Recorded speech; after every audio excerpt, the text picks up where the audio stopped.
સંતોષી વસાહતની પાસે લગભગ 100 જેટલી ગાયો કોઈ ભરવાડની જ છે કે કોઈ વેપારીની હશે, પણ નગરપાલિકા આ કાણાકાન કરે અને કાયમ માટે પશ્ચિમ વિસ્તાર જોડે ઓરમાયું વટર નાખવું એ ભરૂચ નગરપાલિકાએ નક્કી જ કરેલું છે.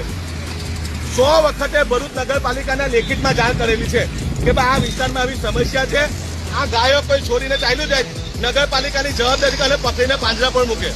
પરંતુ ખાલી ઈદના એક દિવસ માટે પાંજરા લઈને નીકળ્યા હતા ત્યારે અમુક ગાયોને બધું ડિટેન કરીને લઈ ગયા.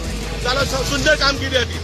પણ હવે શું તમારે પશ્ચિમ વિસ્તારના કોઈ નાગરિકનો જીવ લેવો છે? જો અમે કોઈ પણ નાગરિકને કંઈ થશે, કોઈ સ્ટુડન્ટને કંઈ થશે, એના જવાબદાર પણ ભરૂચ નગરપાલિકા છે સિટી લીટીમાં. એટલે નગરપાલિકા સિટી લીટીમાં આ જે કોઈ ભરવાડની ગાય હોય કે વેપારીની ગાય હોય એમને છાવરી રહેલી છે એવો અમારો આક્ષેપ છે. તમે જાણી જોઈને અત્યારથી 100 જેટલી ગાયો આખો રસ્તો બ્લોક કરીને ઉભી, કોઈ સ્ટુડન્ટનો જીવ જશે, કોઈ પેસેન્જર અહીંથી નીકળતો હશે.